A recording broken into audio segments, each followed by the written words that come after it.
매일 수백 명의 이민자들이 뉴욕으로 들어오면서 수용소는 이미 한계에 도달했습니다. 거처를 마련하지 못한 이민자들은 거리까지 점령하고 있습니다. 내년도 소셜연금이 3% 수준으로 소폭 인상에 그칠 거라는 전망이 나왔습니다. 계속되고 있는 기록적인 폭염에 직장을 떠나는 근로자들이 대폭 늘었습니다. 극단적인 기후 위기가 계속되면 경제적 손실이 만만치 않을 거란 우려가 나옵니다. 지난 30일 시카고에서는 청소년 400여 명이 도심 한복판에서 난동을 피우다 40여 명이 무더기로 체포됐습니다. 전기차의 충전기 결함 문제로 또 현대자동차를 대상으로 집단 소송이 제기됐습니다. 이상은 이 시각 주요 뉴스입니다. 시청자 여러분 안녕하십니까? KBN 뉴스입니다. 뉴욕시의 망명 신청 이민자 정책이 난항을 겪고 있습니다. 매일 수백 명의 이민자들이 뉴욕으로 들어오면서 수용소는 이미 한계에 도달했습니다. 거처를 마련하지 못한 이민자들은 거리까지 점령하고 있습니다. 수백 명의 망명 신청 이민자들이 맨하튼 미드타운의 루즈벨트 호텔 주변 인도에서 잠을 자고 있습니다. 이민자들은 이스트 45번가 주변 몇 블럭까지 인도를 차지하고 있습니다. 이민자들을 수용하고 있는 루즈벨트 호텔이 수용 인원 초과로 이민자들을 받지 못하면서 벌어진 일입니다. 이곳뿐만 아니라 뉴욕시 노숙자 쉘터 및 임시 난민 수용소는 모두 꽉 차 더 이상 이민자들을 받을 수 없는 상태입니다. 에릭 애담스 뉴욕시장은 어제 뉴욕시청에서 열린 기자회견에서 뉴욕시는 현재 망명 신청자들을 수용할 공간이 없다며 노숙자 이민자들의 증가를 우려했습니다.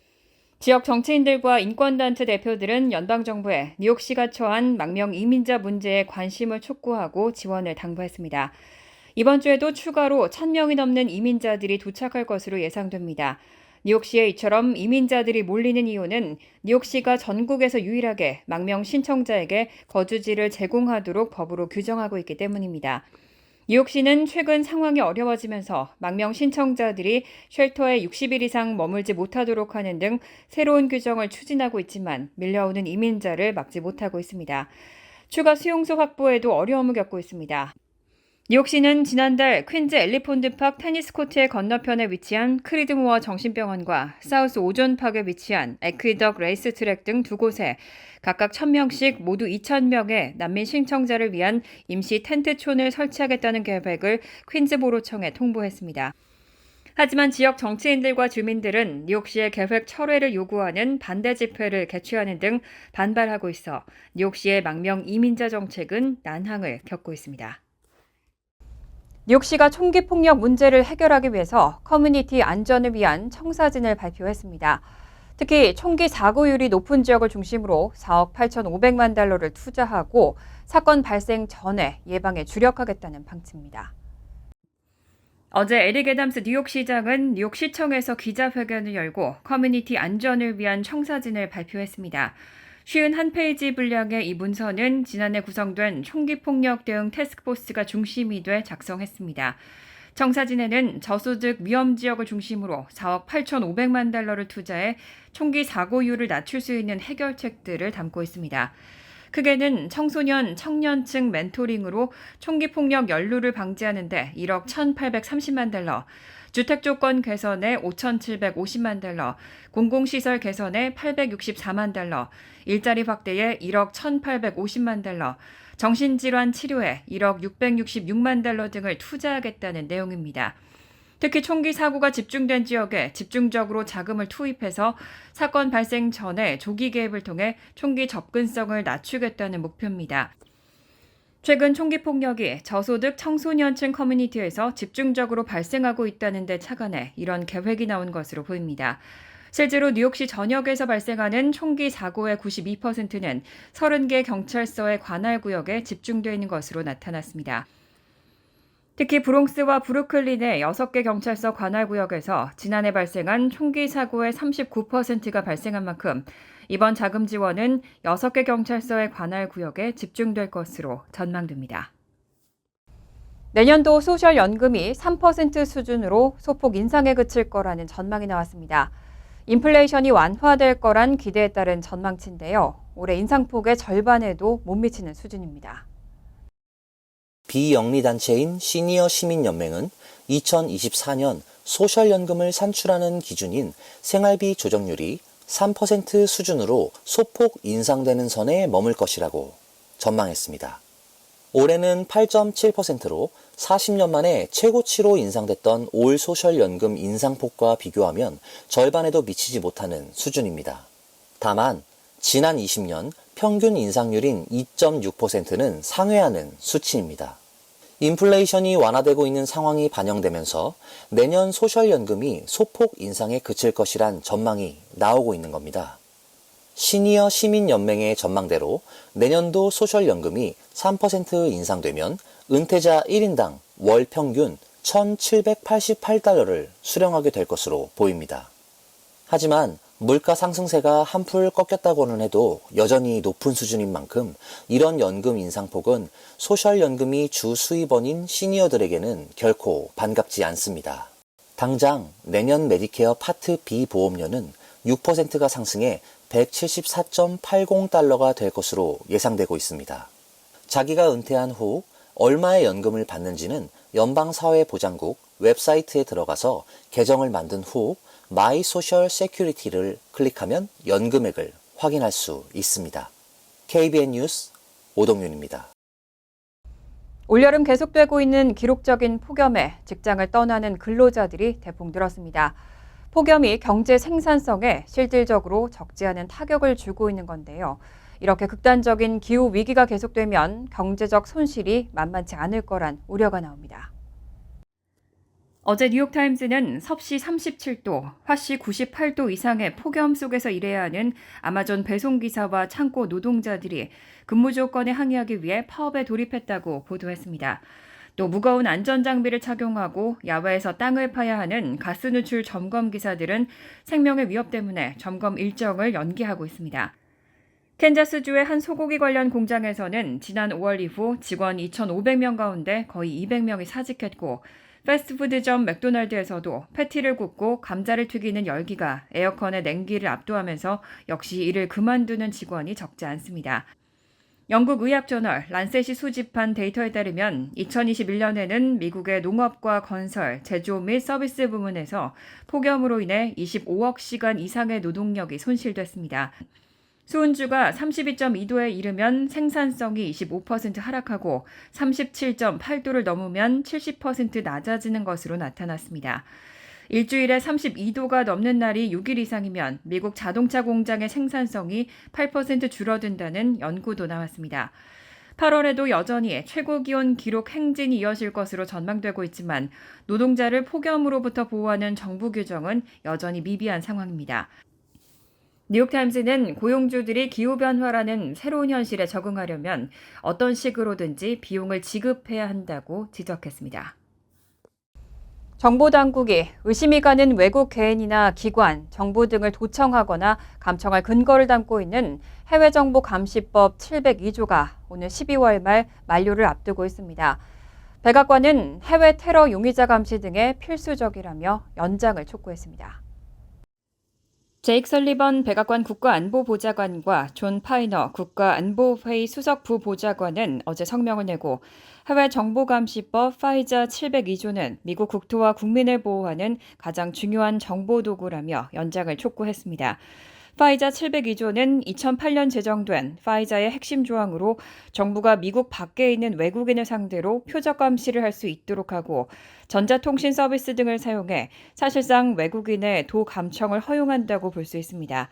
하지만 오늘 12월 31일로 만료를 앞두고 있는 상황입니다.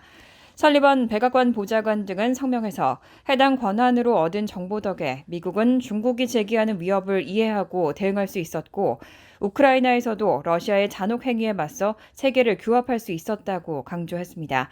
아울러 미국에 해를 입히려는 테러리스트를 찾아내 제거할 수 있었고 펜타닐 밀매를 멈추고 콜로니얼 파이프라인 랜섬웨어 공격을 저지할 수 있었다고도 덧붙였습니다. 또 702조를 재승인하지 않는다면 우리식이 최악의 정보 실패가 될 수 있다는데 만장일치의 결론에 도달했다며 재승인을 위해 의회와 협력하기를 고대한다고 덧붙였습니다. 최근 시카고에서는 10대 청소년 수백 명이 떼지어 몰려다니며 소요 사태를 일으키는 집단 난동 사건이 연이어 발생하고 있습니다. 지난 30일에도 청소년 400여 명이 도심 한복판에서 난동을 피우다 40여 명이 무더기로 체포됐습니다. 지난 30일 오후 8시께 시카고 루즈벨트에서는 10대 청소년 400여 명이 모여 경찰의 구두 해산 명령을 무시하고 소요 사태를 일으켰습니다. 이들은 도심 한복판에서 떼지어 몰려다니며 편의점 등 상점을 습격해 소화기를 분사하고 거리에서 패싸움을 벌이기도 하는 등 집단 난동을 피웠습니다. 경찰 당국은 이날 청소년 30여 명을 무단 침입과 신체 상해 등 경범죄 혐의를 적용해 체포했고 일부는 무기 불법 소지와 대용량 탄창 소지 등 중범죄 혐의로 기소했습니다. 체포된 이들 대부분은 12세와 20세 사이의 미성년자로 알려졌습니다. 다만 다행히 부상자는 없었습니다. 한편 이날 사태는 소셜미디어에서 이른바 틴 테이크오버가 홍보되며 발생했습니다. 프레드 월리 시카고 경찰서장 대행은 일반적으로 통행 금지 시간에 해산을 요청하면 그렇게 해왔지만 이날 이들은 선을 넘었다고 전했습니다. 최근 시카고에서는 이렇게 10대들의 집단 난동 사건이 연이어 벌어지면서 사회적 불안감을 조성하고 있습니다. 앞서 지난달 25일에도 비슷한 사건으로 2명이 체포됐고 지난 4월엔 1000여 명이 집단 난동에 참여해 15명이 경찰에 체포되기도 했습니다. 현대차를 대상으로 차량 결함과 절도 급증 등으로 인해 소송이 잇따르고 있는데요. 이번에는 전기차의 충전기 결함 문제로 또 현대자동차를 대상으로 집단 소송이 제기됐습니다. 연방법원 가주 중부지법에 따르면 지난 26일 현대자동차 미국 법인, 제네시스 북미 법인 등을 상대로 충전 포트 과열 문제에 따른 집단 소송이 제기됐습니다. 소송은 패서디나 지역 로펌 하겐스 버먼이 소비자들을 대리해 제기했고 원고 측은 현대차가 소비자보호법을 위반했다며 법원에 배심원 재판을 요구했습니다. 소장에 따르면 현대기아차는 최대 48A 속도로 충전이 가능하다고 광고했지만 실제 충전 속도는 28A 이하입니다. 48A일 경우 완전 충전까지 4시간에서 5시간이 걸리지만 28A일 경우 2배 이상 소요됩니다. 원고 측은 소장에서 충전 포트 설계의 결함 때문인 것으로 추정되는데 이 때문에 차량 소유주가 충전 상황을 지속해서 확인해야 하고 배터리 충전이 제대로 되지 않아 일상에 심각한 지장을 초래하고 있다고 주장했습니다. 로펌 측에 따르면 현재 충전기 결함 문제로 영향을 받는 차종은 현대 아이오닉5와 현대 아이오닉6, 제네시스 GV60와 기아 EV6 등 총 4개 모델입니다. 현재 로펌 측은 웹사이트를 통해 집단 소송에 참여할 차량 소유주들을 모집하고 있습니다. 콤부차는 박테리아와 효모로 발효시킨 차로 최근에는 건강음료로 인기를 끌고 있습니다. 하지만 실제로 효능에 대한 증거는 제한적이었는데요. 최근 연구 결과에서 콤부차가 제2형 당뇨병 환자들의 공복 혈당 수치를 낮추는 것으로 나타났습니다. 조지타운대 댄 메렌스타인 교수와 링컨 네브라스카대 로버트 허킨스 교수팀은 오늘 영양학 저널 프론티어스 인 뉴트리션에서 제2형 당뇨병 환자를 대상으로 한 소규모 시험적 임상에서 콤부차의 공복 혈당 수치 강화 효과를 확인했다고 밝혔습니다. 연구팀은 당뇨병 환자 12명을 2개 그룹으로 나눠 4주 동안 매일 시중에서 판매되는 콤부차 240ml와 위약음료를 마시게 했습니다. 이어 4주간 복용 효과가 사라지도록 2개월을 기다린 뒤 각 그룹에 콤부차와 위약 음료를 바꾸어 마시게 한 뒤 각 단계 연구를 시작할 때와 4주간 복용이 끝난 뒤 공복 혈당 수치를 측정했습니다. 그 결과 4주간 콤부차를 마신 그룹은 평균 공복 혈당 수치가 164mg/dl에서 116mg/dl로 떨어졌지만 위약음료 그룹은 162mg/dl에서 141mg/dl로 소폭 떨어져 통계적으로 유의미한 변화를 보이지 않았습니다. 논문 저자인 허킨스 교수는 여러 제조업체의 다양한 콤부차 브랜드 연구 결과 미생물 구성과 양은 약간씩 달랐지만 중요 박테리아와 효모는 재현성이 높았고 기능적으로 유사한 것으로 나타났다고 밝혔습니다. 간추린 소식입니다. 연방상원의원은 지난 27일 미국 내 한인 베트남전 참전 용사에 대한 의료 지원 내용을 담은 법안을 상정하고 본격 입법 절차에 착수했습니다. 법안은 한국군으로서 베트남 전쟁에 참전했다가 이후 미 시민권자가 된 한인 참전 용사들을 대상으로 연방보훈부가 의료 혜택을 제공하도록 하는 내용을 담고 있습니다. 미국의 연합군으로서 1, 2차 세계대전에 참전한 유럽 국가의 참전 용사들에게 제공되는 연방보훈부의 의료 혜택을 베트남전에서 미군과 함께 싸운 한국군 출신의 한인들에게도 적용해야 한다는 취지입니다.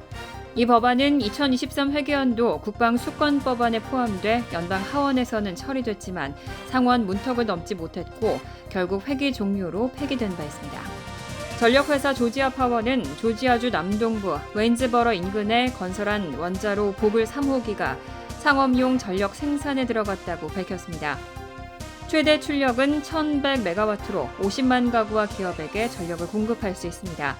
보글 3호기와 함께 건설이 승인된 보글 4호기도 완공이 임박했고 지난달 28일 방사성 연료 주입 승인이 내려진 만큼 내년 3월에는 가동에 들어갈 것으로 보입니다. 보글 3, 4호기는 1979년 미국 역사상 가장 심각한 원전 사고로 기록된 펜실베니아주 쓰리마일 섬 사고 이후 미국 당국이 승인한 최초의 신규 원자로 프로젝트입니다. 이민서비스국은 2024 회계연도 H-1B 취업비자 발급을 위한 서류 접수 신청자들을 대상으로 2차 무작위 추첨을 조만간 실시할 것이라고 밝혔습니다. 이민서비스국은 2024 회계연도 쿼터를 채우기 위해 추가 추첨이 필요한 것으로 나타났다며 기존에 접수된 올해 신청자들을 대상으로 2차 무작위 추첨을 실시하고 조만간 결과를 통보할 것이라고 전했습니다. 이민서비스국은 2차 무작위 추첨 실시 후 추첨에 당첨된 신청자들에게 개별적으로 통보를 하게 되고 2차 추첨에 뽑힌 신청자들은 비자 청원서를 접수할 수 있습니다. 연간 H-1B 취업비자 쿼터는 전체 8만 5천 명이며 이 중 학사학위 소지자와 석사학위 이상을 대상으로 6만 5천 개의 쿼터를 먼저 선발한 후 선택되지 못한 석사학위 이상의 지원자들을 모아 2만 개 쿼터에 추가로 배정합니다. 뉴욕시 청소국에 따르면 지난 4개월 동안 5개 보로에서 발급된 쓰레기 배출 관련 티켓이 2만 8천 개가 넘는 것으로 나타났습니다. 지난해 같은 기간 발급된 약 12,000건의 2배가 넘는 수치입니다. 티켓 발급이 이렇게 증가한 것은 지난 4월 뉴욕시가 쥐와의 전쟁을 선포한 후 길거리에 쓰레기 봉투가 방치되는 시간을 줄이기 위해 쓰레기 배출 시간을 오후 4시 이후에서 오후 8시 이후로 변경했기 때문입니다. 청소국은 도시를 깨끗하게 만들기 위한 규칙을 뉴요커들이 준수할 수 있도록 단속하는 것이라고 밝혔지만 일각에서는 쓰레기를 줄이는 데 도움도 주지 않고 지속적으로 벌금만 부과한다는 지적이 나오고 있습니다. 환율과 증권 소식입니다.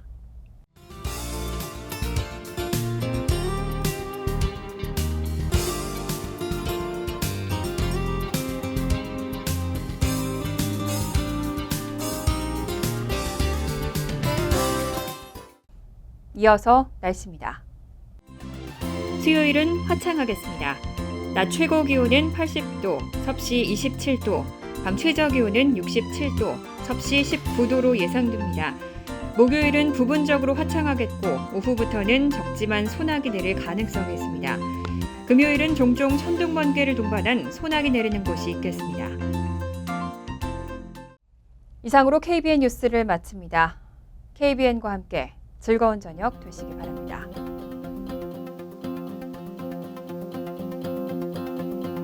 미 동부 최대 한인방송 KBN이 제작하는 KBN 뉴스는 웹사이트 mykbn.com 그리고 유튜브와 페이스북에서 다시 보실 수 있습니다. 좋아요, 구독, 알림 설정은 뉴스 제작에 큰 도움이 됩니다.